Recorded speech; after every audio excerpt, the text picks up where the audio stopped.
So what we're going to be talking about tonight is two movies. That's the theme for tonight. And again, it's going to be picking up from where we left off.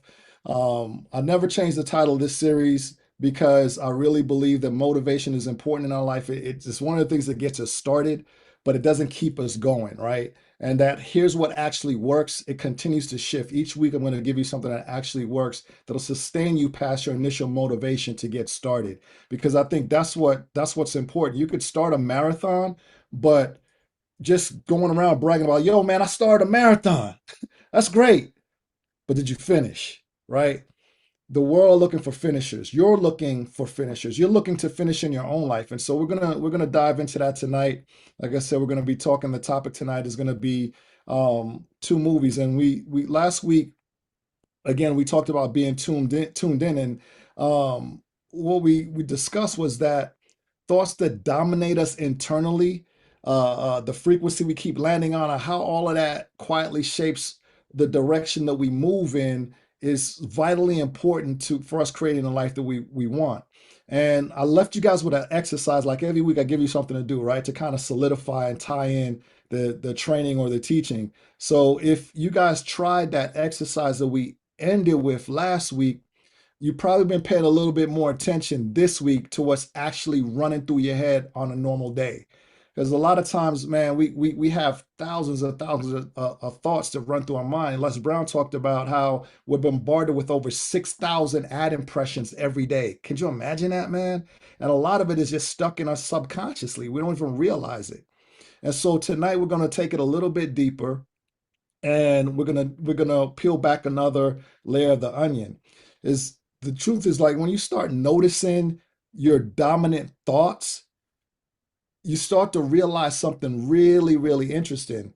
Um, our thoughts almost always fall into two categories.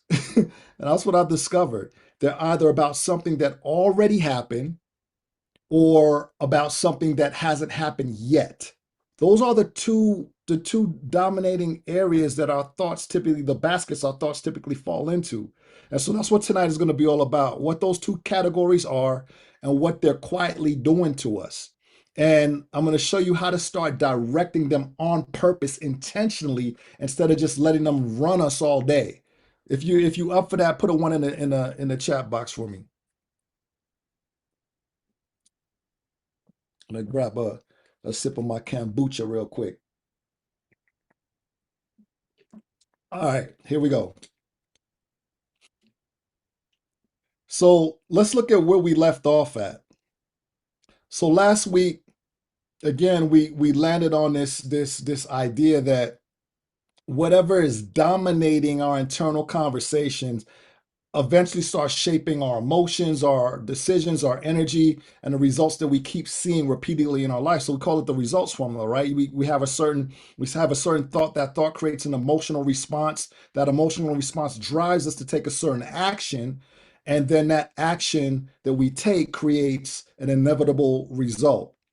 And we talked about, just noticing the dominant frequency or pattern, and interrupting it and choosing a healthier internal dialogue or a healthier internal direction, if you will.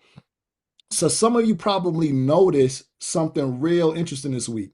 When you actually started paying attention to your thoughts, I'm willing to guarantee you saw two patterns showing up over and over and over again. You were either going back over something that already happened or running through something that hasn't happened yet. And maybe that could have been a conversation that you had with somebody, this morning, or your thoughts could be thinking about a presentation that you're going to be doing for someone on Holy Life tomorrow. It could be something that you said to your significant other, 2, 3 weeks ago, a night ago, right? It could have been a doctor's visit or a prognosis that you got. But this back and forth runs in the background all day.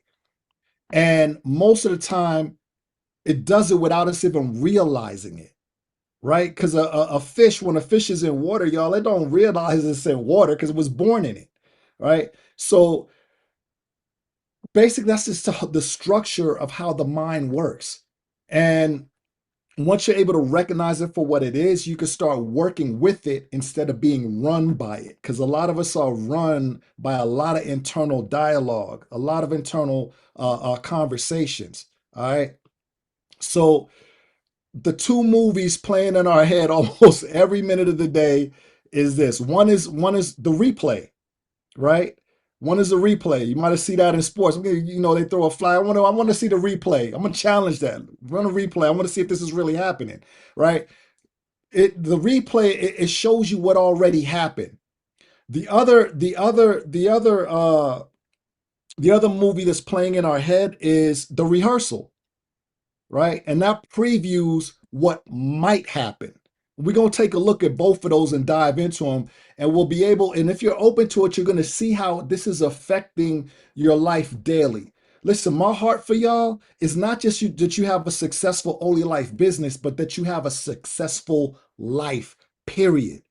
Because if we can create that framework, everything you put your hands to, you're gonna do well at, right? And so this is for me to you, this is bigger than Only Life, y'all. See, most of us don't even realize that these two movies are playing in our head every day. We just think we're thinking. But here's the deal. If you actually just sit and watch your own mind for an hour, you're gonna catch yourself doing one of these two things over and over again. You know, one of the cool things that Mary Morrissey taught me was this concept of, and I shared it with you guys, right? This concept of noticing what you're noticing. To just take this third person, third party observational look at your life and what you're doing, what you're thinking, what you're feeling. That has been such a powerful gift in my life, I'll tell you, because it enabled me to start examining my thought processes, my emotions, and what my emotions are driving me to do. Why am I doing this? Why do I keep repeating this cycle? A lot of us are stuck in the same place and we go to class after class after class after class because we're focused on the wrong things. We're so focused on the outcome that we don't necessarily look at the input. The input is creating your outcome, right? Input, garbage in, garbage out. Y'all heard that. But what I'm trying to show you is our mindset mechanics and how we process information and how we arrive at the end at our endpoints. So a lot of times, again, we'll go over this stuff over and over again in our minds. We go back to, when we look in terms of the replay, we go back to the call that we made and or the text message we sent with our feet on the P90 and the person didn't. I mean, y'all had a habit. You send a text to somebody and you're just waiting and nothing happens, right? They don't respond for a couple of days, and then you get butthurt about it, right? And you don't you either you might get some resentment, and you begin to write a story about why that person didn't respond to you. So, and this shows up in other areas of your life. Somebody you could have called and they don't call you right back, or you shoot an email, the person doesn't respond back. Oh, they don't like me. They don't like me. No, they were on another call and got busy, or they had an emergency. But we will create a story and a narrative around how this person responded, and it's not even true. We haven't even examined it, right? So so let's dive into this a little bit more. Put a one in the chat for me if you've noticed yourself doing some of this week, or if you've noticed yourself doing it now. You're just constantly replaying things that have happened. Whether it's a meeting that you froze on, some area where you just didn't really do the thing that you wanted to do, right? It can happen to us in the car, in the shower, when you're trying to fall asleep. Your mind just rolling on you. Your mind just going back and forth all day, all day. And most of us, again, don't realize it's happening. We're exhausted, man. And here's the deal. Both movies, the replay and the rehearsal, they're shaping you while you're watching them. Whichever one runs more often and whichever one runs without you directing it, that's the one that's writing your emotional state, and it's affecting your confidence and the actions that you take or don't take for the day. Period. There's no way around it, right? And again, that replay is that movie that's already happened, and we all do it. So don't beat yourself up about it. We all do it. I've been studying mindset for years. I read, I pray, I work on myself, and inevitably there's always something that I'm finding because the truth is we're all still under construction, right? So let's bring this to your business. You had a conversation with a person who said that they were interested, right? And again, they don't take the action that you want them to take. So you're blowing their phone up. They're not responding. Or maybe you said, I'm gonna do this grounding party. I'm gonna go up and I'm gonna do this grounding party. I'm gonna set it up. You send out these invites, people RSVP, they come and you buy some little chips and dips and you got your little banner up, you got your P90s all spray, you got the goggles out and everything, you got your laptop set up ready to just kill it. And it's only you and two people on your team in the room. Nobody shows up. Nobody shows up, right? Or maybe it's somebody that registered with you, signed up for the business, and they said they're going to get active, they're going to get going. Next thing you know, they're not working with you no more. They go do something else. They get in a crypto deal or something, right? All those things can happen to you. Let's make it more personal. You got an argument with your spouse over the weekend and you're still running that thing through in your head. Maybe it's something your kid said to you that you can't, really shake. Maybe you logged into your back office and the numbers you see in there ain't the numbers that you want it to be. Right? And we replay this stuff over and over and over again. We go over what was said and what we should have said, and you're trying to figure out what went wrong, whose fault it was, and how to make sense of it all.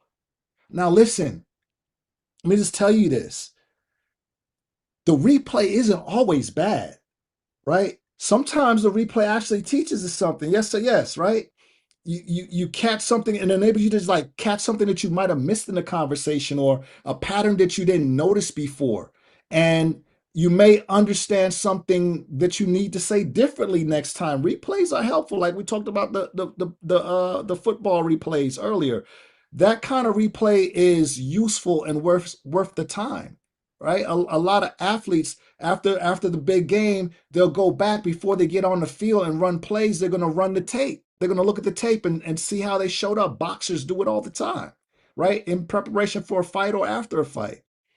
But most of the time, we're not really learning anything new when we replay. We've already learned everything that scene has to teach us, and we're just sitting in it, feeling it all over again and letting it run for the fifth or 50th time. And while it's running, it's costing us. It's costing us energy, it's costing us focus, our mood, all of it. All of it. And so we really got to tap into this. So let's keep it moving. I'm going to talk to you about why we go through the replay, because once you understand this, it'll really help you to position it when it happens. So the reason is that we keep replaying this stuff is because our brain keeps going back to certain scenes because it doesn't like unresolved things. When something happens that doesn't fully get processed emotionally, or it didn't end up the way that you wanted it to, or just you end up feeling like stuck or embarrassed or rejected, your mind keeps pulling it back up to try to finish that thing, to create a different outcome for you. That's why we'll go to bed thinking about something somebody said 3 weeks ago. The conversation's over, baby. Right? The other person, they done moved on, they doing their thing. They're not even thinking about us.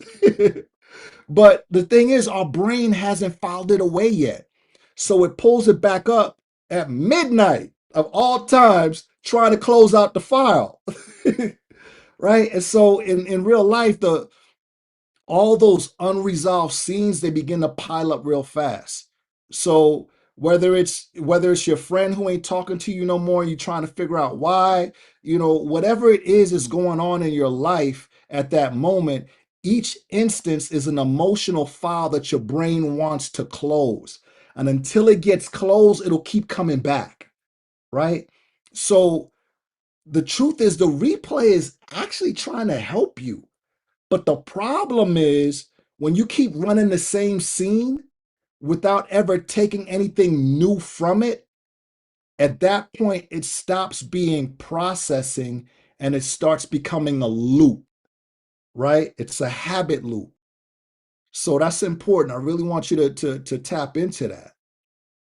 So here's something that a lot of people don't connect to, and is this: when you replay a difficult scene in your head, what's happening is there's a mind body connection.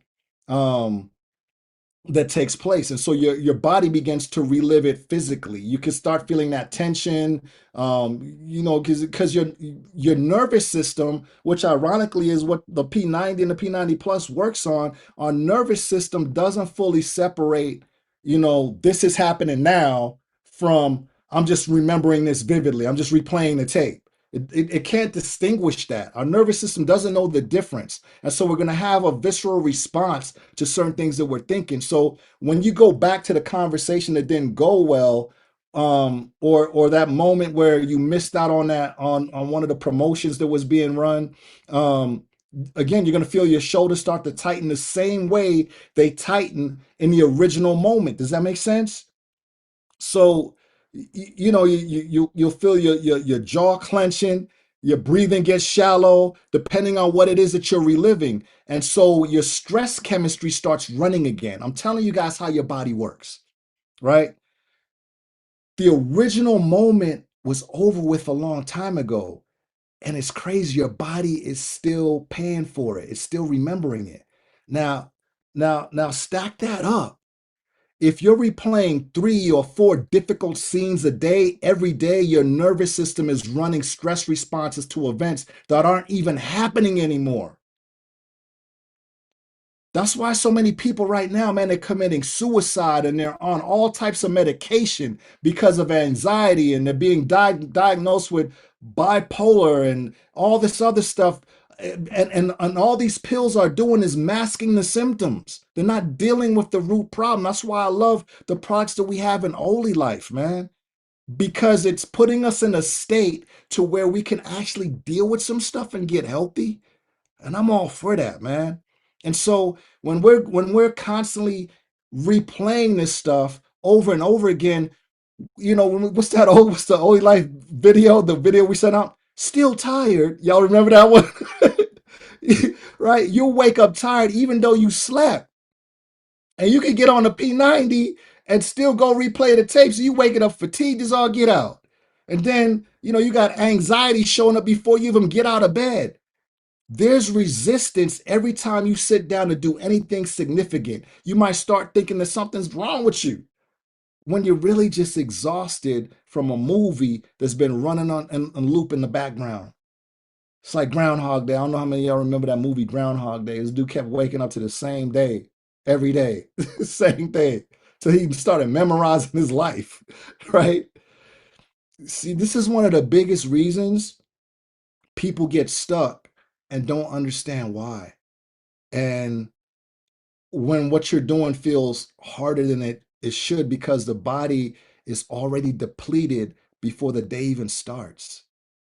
And it doesn't matter whether the work is making calls, having a hard conversation with your wife or your husband, or parenting through some sort of tough season, or just even showing up for yourself. It doesn't matter, right? And so, because we ruminate, the replay becomes rumination. Rumination, uh, uh, get that word from like cows. You can fact check me on this. I forgot how many stomachs they say a cow. I think somebody said that cows have like 4 stomachs. Somebody chat GPT that or something.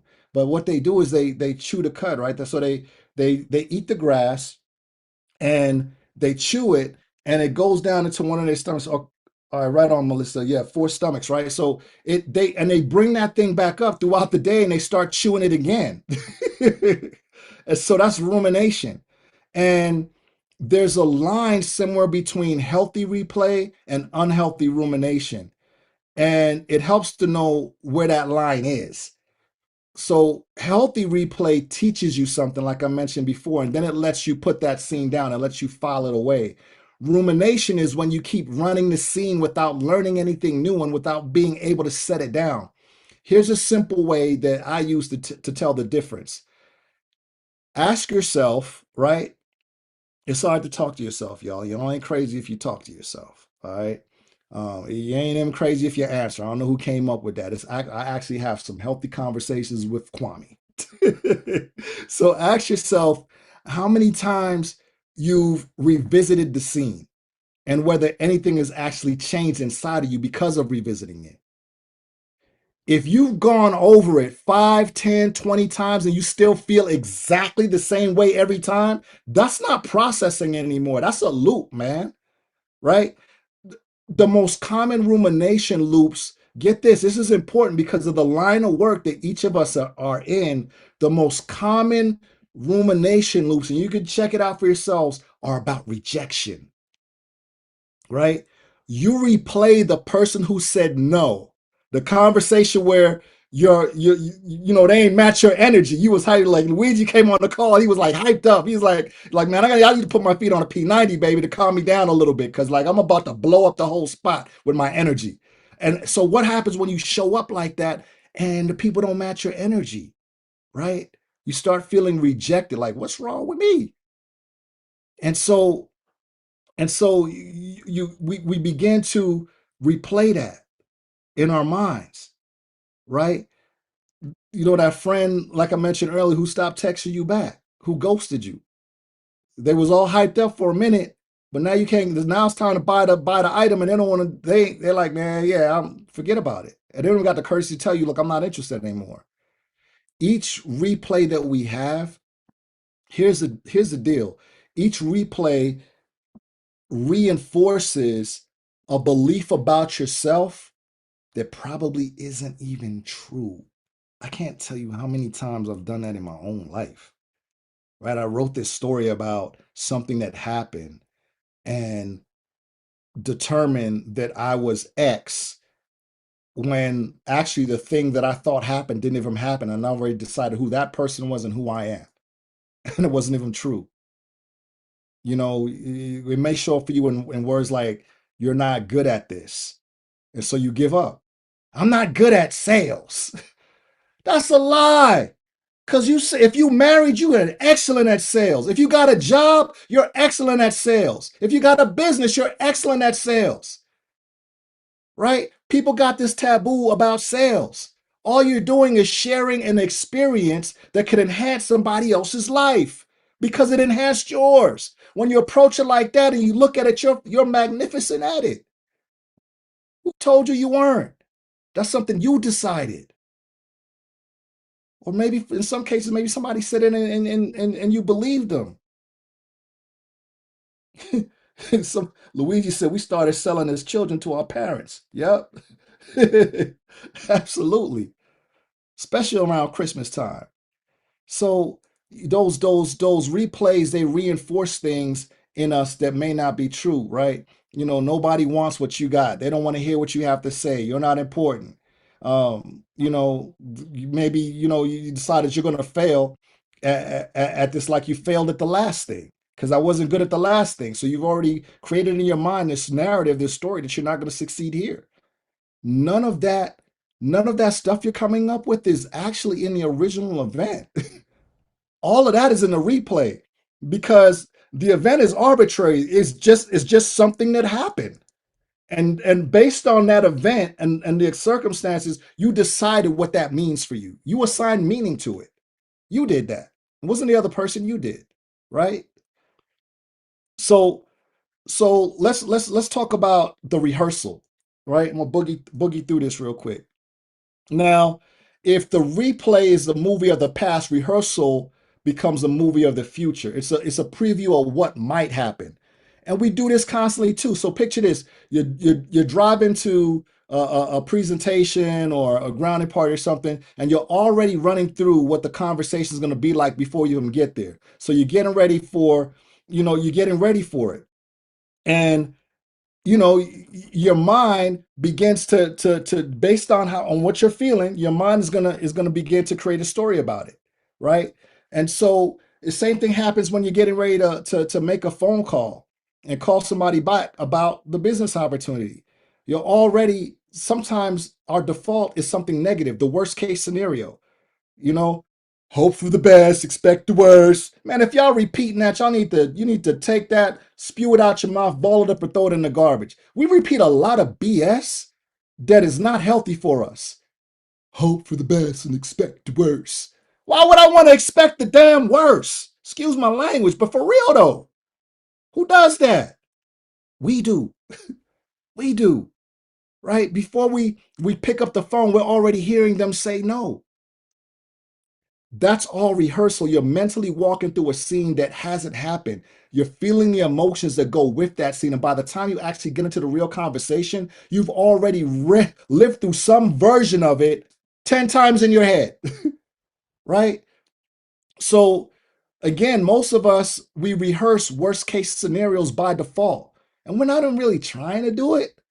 The mind just goes there on its own because that's our pattern, because we've been doing it for so long and we haven't interrupted it yet. And if you don't direct it, it usually your mind usually drifts towards whatever you're afraid of. Napoleon Hill, you guys know I love to read. Napoleon Hill had a book where he talks about this drift. It's in this book called How to Outwit the Devil. I don't know if you guys ever read that, but it's a really good book. But it calls about this drift, this aimlessness, this the way our mind we allow our mind to wander. Right. A lot of what we call anxiety is just actually unintentional rehearsal of things that haven't happened yet, and it's coming from a scene that we keep previewing without realizing that we're previewing it. Again, default rehearsals typically sound something like this. They're going to think I'm one of those people. Or that's one of them. He's bringing one of them things. She's bringing one of those things. Or they're going to ask me a question that I can't answer. They probably already know I'm only reaching out because I want something, right? And so then instead of just being direct and say, "Hey man, look, I'm in this new business and I really want to connect with you because I think this would be a good fit for you." You try to pattern with something. Say, "Hey man, how you doing?" A little small talk with your hidden agenda never works. Don't do that. Just be direct, right? But we do those things, and what ends up happening is the conversation ends up being awkward, right?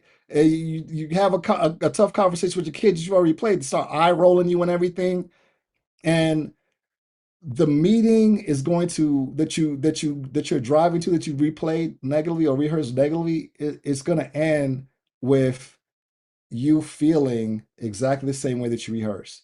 By the time you actually sit down to do the work, you've already rehearsed failure 5 different ways.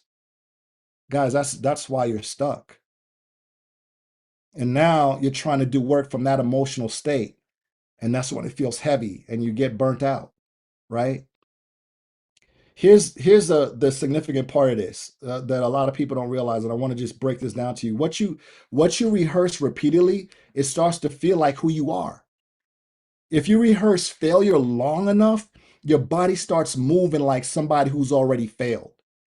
You're gonna have droopy shoulders, your voice is all flat, you ain't gonna have that energy. You just move slow like a sloth.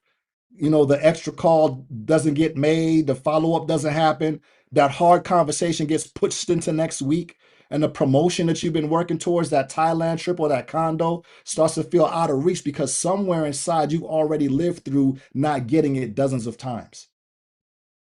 And here's the thing, because we're all energy, and let's talk about frequency, the people around you are already picking up on it. They tuned into your station.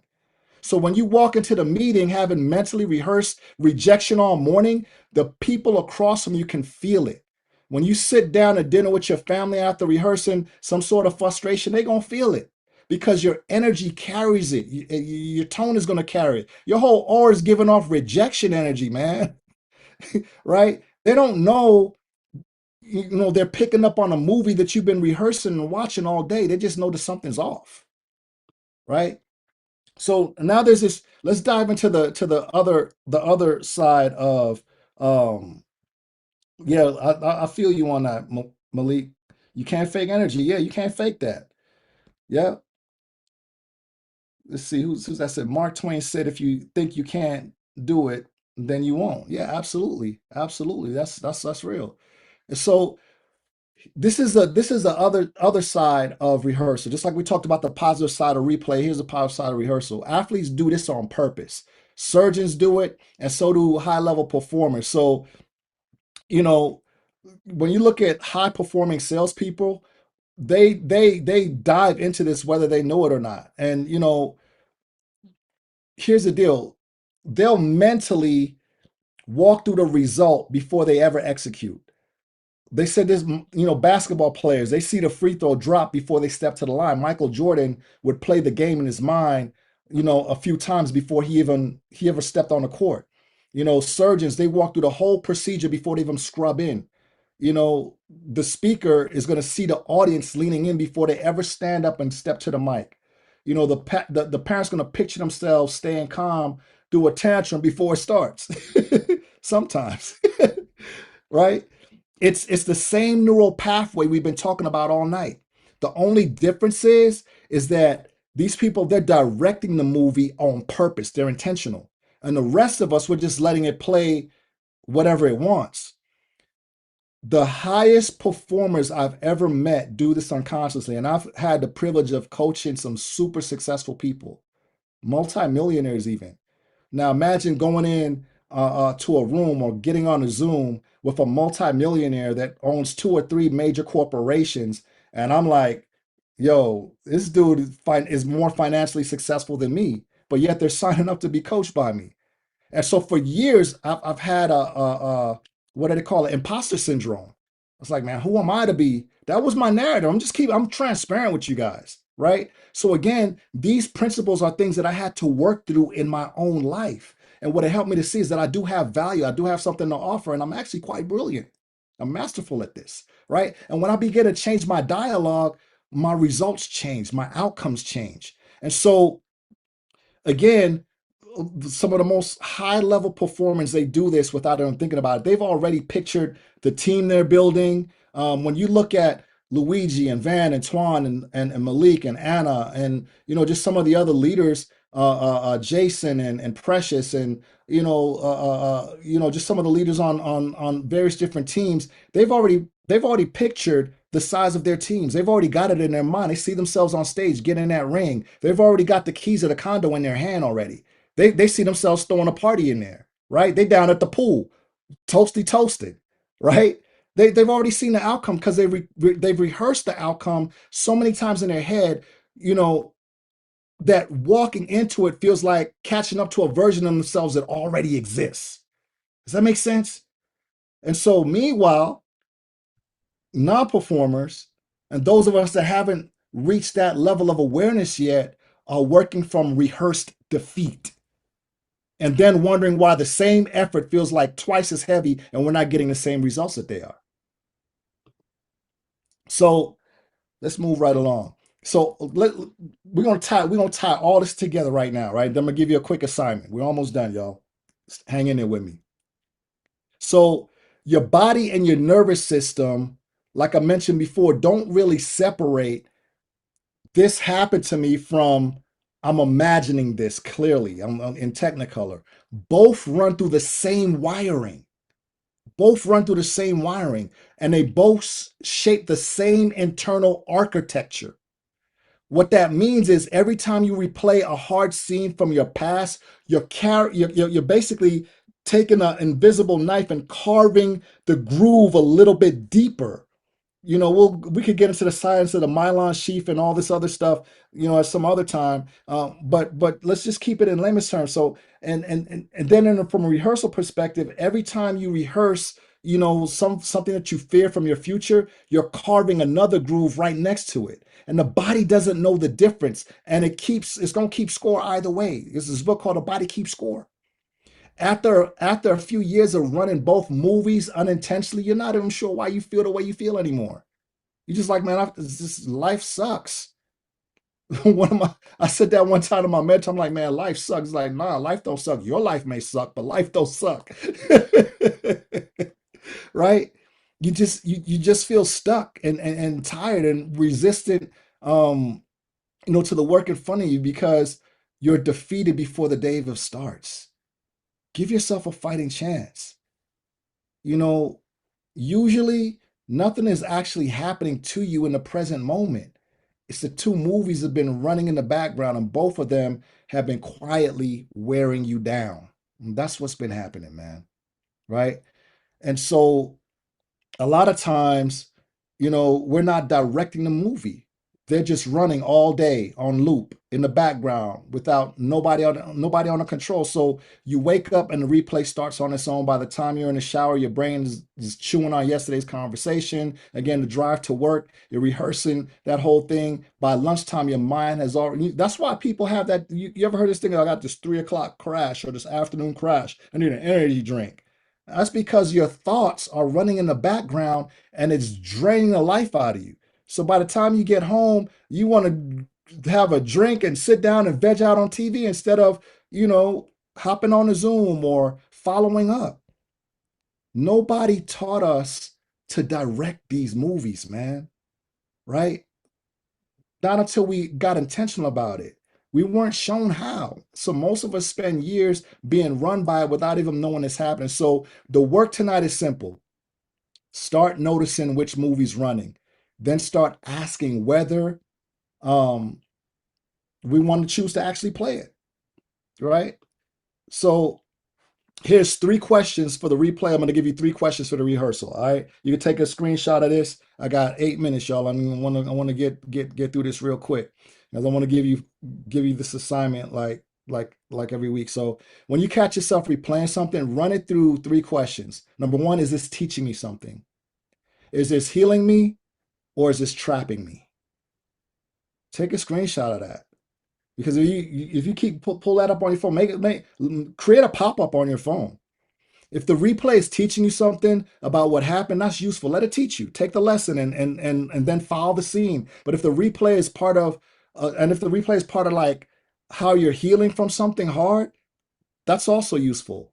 Sometimes we got to go back through a scene more than once before we can finally set it down, especially like a breakup or something like that. That's part of being human. But if it's not teaching you anything new and it's not healing you, then it's costing you. And every time you go back to it, it takes a little bit more energy out of you that you needed for the day.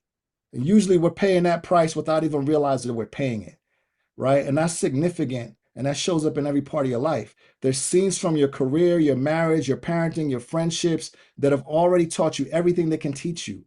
The rejection from 2 years ago, the argument you still play back word for word, the decision you wish you could undo, the conversation that you had with your pops that ended badly. If you're revisiting those scenes more than a few times and nothing inside of you changes, when you visit them, the lessons are done. Holding on to them is holding you back, right? So there's that. Okay. So the same thing for rehearsal. When you catch yourself running a scene that hasn't happened, running through those same questions. Is this a prediction, a fear, or a direction? A prediction is when there's real information you're working with. You actually know how a specific person is likely to respond because you know them that well. That's useful to you. A fear is when you're previewing the worst possible outcome and treating it like it's already true. That's most of what we call thinking ahead. I put some air quotes if you can't see me. It feels productive. It may even feel responsible, but really you're just rehearsing what you're afraid of and then calling it preparation. And lastly, direction is when you're intentionally picturing where you're going. That conversation is going well. The phone call landed the way you hope to. You know what I mean? The promotion is clocking. Your body's feeling stronger. Your marriage is feeling warmer. You know that's that rehearsal. High performance and high functioning families run on purpose. Most of us live in the second one without realizing it, and we're gonna train ourselves to get on the same level as high performance. Okay, so just like last week, I want to leave you with something practical, man. So this is something I want you to actually do this week. I'm gonna be doing this with you, right? So don't just listen to it, go put it to action, give it some shoe leather. We're gonna walk through 4 short moves: one replay to retire, one rehearsal to start, and 2 short checks in between to help you see what you've actually been watching all day, right?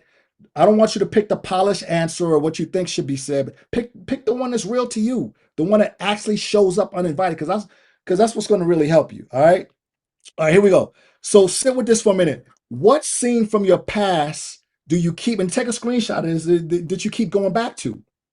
It might be from work, it might be from your family, it might be something that happened a long time ago that has nothing to do with your right now, but still shows up uninvited. You ain't even ask them to show up. They just at your door knocking, yo, you home, right? So pick that scene. What is that scene? It could be that conversation that didn't go the way you wanted it to, or the no you got last week. It could be a time that somebody made you feel real small, somebody that you love, right? Or maybe it's just a version of yourself you can't seem to forgive over something. Again, this is more than only life, baby. This is about your life. So think back about that. Notice that replay, right? And write it down. Just one thing, because you want to focus on the one thing that keeps coming back. All right, number two. Now, next, take a screenshot. Think about the scene you keep previewing about the future. What conversation do you keep practicing in your head before it happens? What outcome are you treating like it's already true, even though it hasn't happened yet? For most of us, the rehearsal hides better than the replay does. It's like a chameleon. It looks like you're planning something out. It looks like you're trying to be prepared and responsible. But underneath all of that, there's usually a scene of something that's going badly that we keep watching without realizing we're watching it. So, again, I'm not going to go through all the examples. You guys know what it is. Just write down the one you catch yourself running most often, right? Now, you're going to pick one replay to retire. Not forever, just for now.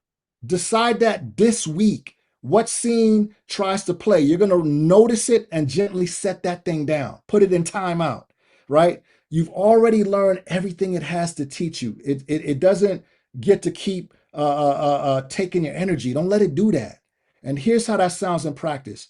You notice the urge to replay, and then you just acknowledge it without judgment. See, judgment imposes a sentence on you, and that sentence is usually some kind of shame or guilt. You're going to approach it from like the mind of a scientist. A scientist just observes the facts, right? And so you acknowledge it without any judgment, and you redirect your attention to something present. The conversation in front of you, the task that's at hand, the person across the table, something here instead of something back there. You're not going to do it perfectly. We're not looking for perfection. That's not the point. The point is that you start to know that it's happening. You notice what you're noticing. You become aware. And once you can see it, you can choose what you want to do with it. All right. Lastly, pick one rehearsal to start running on purpose, something connected to where you actually want to go, right? You're going to be that director in this movie. The conversation's going well, your team's being built, man, you're real close to hitting that promotion. Your marriage is where you want it to be. Your body's feeling strong. You look at the number of lives you're going to touch and you're going to impact. So picture it specifically enough that your body can feel it.